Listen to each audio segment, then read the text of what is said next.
Well, here we are on the last full day. It is the 15th of, what's this month? May 15th, and we'll be flying home tomorrow, the 16th. And so we're just loading on the bus. We're waiting to drive out. I think we're going to see the Holocaust Museum today, and I think we're going to see the Jewish Museum. All of that is here in Jerusalem, where we now are, and so we're excited to be able to do that. And each day holds exciting things that we didn't know were going to come. And once again, it's just a time. It is a mountaintop experience. And I did buy a shofar yesterday, so I'm looking forward to blowing that and using it for illustrations and all that kind of stuff. So, anyhow, more to come today. We're at the Friends of Zion Museum. Talks about the contributions of others and other nations. They're on social media sites. This is the number of visitors worldwide. They're up to 60 million already. This is a 3D map of biblical Israel. Down here in the section of Dear friends, Megiddo. It is my esteemed pleasure to welcome you to the Friends of Zion Heritage Center. It is my real privilege to welcome you to this unique institution. It tells the miracle of Israel. I remember the first day before the state was established. The people of the promise. Before that promise was realized, Israel would endure hundreds of years of brutal slavery in Egypt. But in the midst of their suffering, a Hebrew named Moses, exiled in the mountains of Midian, one day saw a vision of God in a burning bush. In his own Hineni, "Here am I," God told Ezekiel to speak to the bones and command them to live. The prophet later wrote, "So I prophesied as I was commanded, and as I was prophesying, there was a noise, a rattling sound, and the bones came together, bone to bone. I looked, and tendons and flesh appeared on them, and skin covered them. Then he said to me, 'These are the people of Israel, my people. I am going to open your graves and bring you up from them. I will bring you back to the land of Israel.'" The Jews and their homeland. Professor George Bush and other courageous voices set the stage for America a century later to be the first country to embrace the reborn state of Israel. Born in 1841, William Blackstone was a devout Christian. One night, young William experienced an all-night soul-searching. The next morning, he renounced all material pursuit and devoted his life to advancing his faith and the inspiration for the center in which you now stand.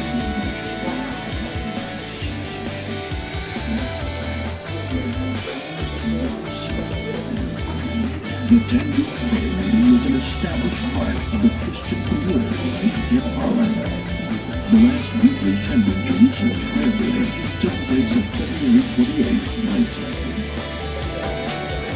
This is an interactive museum. The floor even lights up. We all think it's super cool. So now we are in the hall of the visionary. This hall is completely interactive. It's made of 26 touch screens. So what we're going to do, you touch the screen, the character will come back to life, so you can see the name and read it.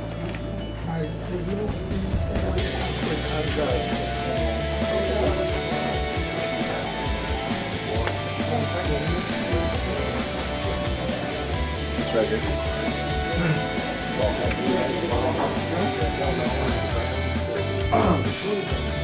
Tragically, much of the Christian religion in Europe fell prey to an insidious theology that dismissed the suffering of the Jews.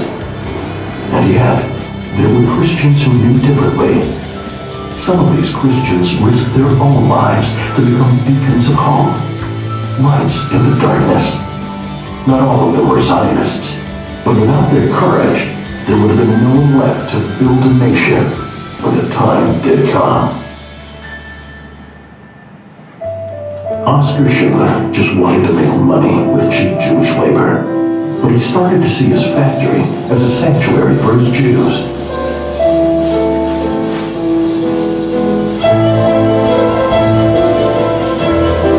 Saving his Jews from the death trains became his obsession, but it cost him all of his fortune. We're entering the Jewish archaeological park, and this is just right on the edge of the old city, right against the close to the Dung Gate wall. Jerusalem limestone, and a certain part of each house has to be covered in Jerusalem limestone. So that's what he's talking about now. Shows ways they moved stone right here. Going down to the original paving stones, first century streets, which are below modern day streets because of the rubble that has been added and added. So we have to take an elevator and go down. See the entrance where you saw the pilgrim paid a half shekel and enter. So we're going to be there.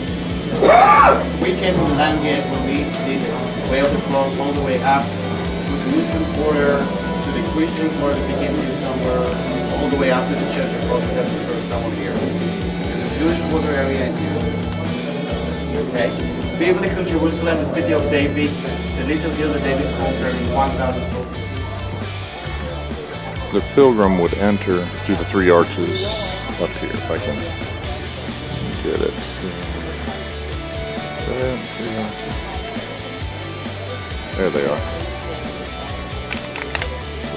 Pilgrims would come to this area, buy their sacrifice if they didn't bring one, cleanse themselves. All down through here is many, many ritual baths.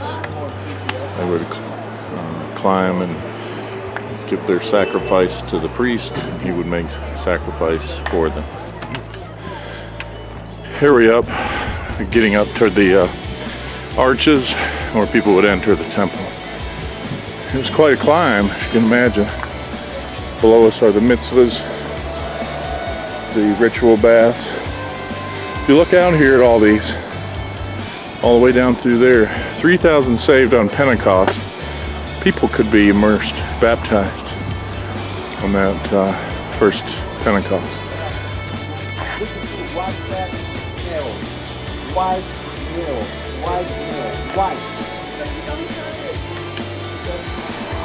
Here we are, just Temple Mount, just being right up there. Wish we could get up there, it'd be cool. Not today, I guess. So you have over there the Mount of Olives, and all down below there, just many, many graveyards, tombs, all the way down that hillside.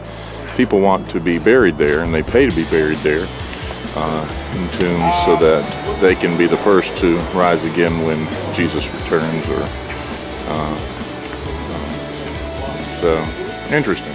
This is an active archaeological site, and so they're digging from over there, and these young men are passing bags of dirt that they have dug out, and they're sifting it.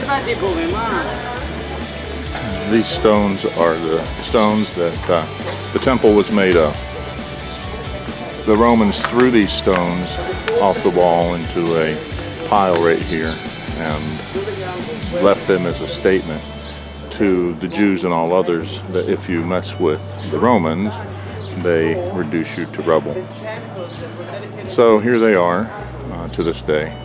But at one time they were part of the temple. This is the full model that is built in the 60s.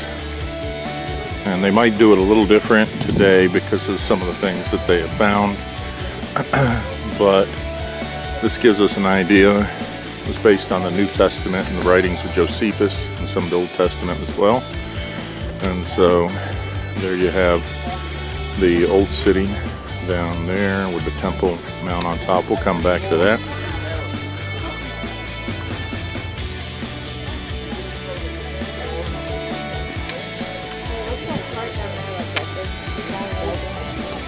I can't remember. I want to look at the Temple Mount here, and that's where we're close to right now.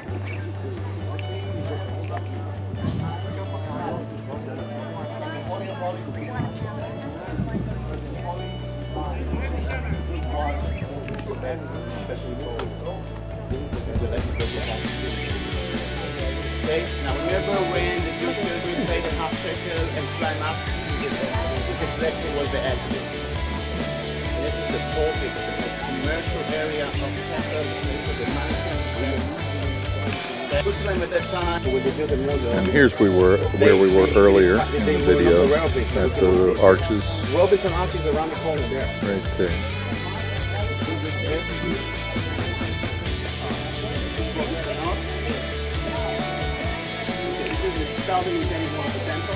These would have been palaces right here in this little section.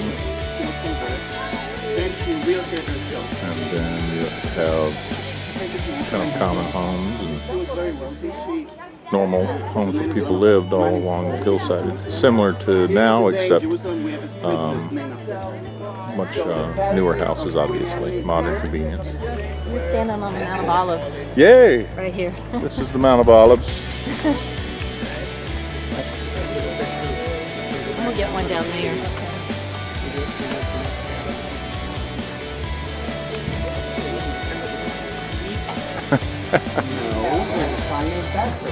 This is the Shrine of the Book right here.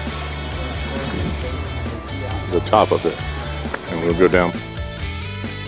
Well, we've just finished up at the Holocaust Museum. We also went to the Museum of Israel today and saw the, what was that thing? The big giant model, scale model of Jerusalem. That was kind of cool. And what else did we do? We saw the excavation around the Dung Gate. What did you think of the big model of Jerusalem? That was cool. It probably took a long time to build it. Yeah, I think it did. It built it in the 60s, they said. How about the Holocaust Museum? That was kind of made you have a weird feeling in your stomach because of because it showed all the people that died and stuff. Yeah, the Holocaust Museum is intense. I've been through several in the States, and of course Auschwitz in southern Poland, and this was not as heavy as going to southern Poland, but it still was pretty tough, and there are people that are visibly upset as they're walking through that. So anyhow, now we're on our way back to the hotel.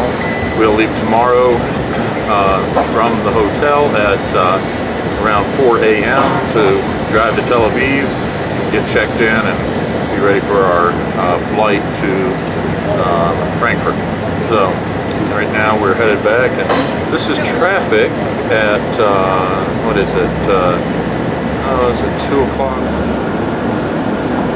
Going through a tunnel to get us from one side of Israel to the other.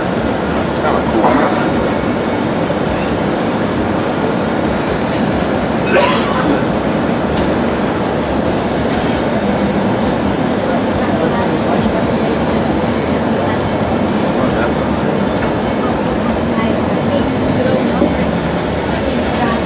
Would not want to see it at rush hour. It's pretty busy right now.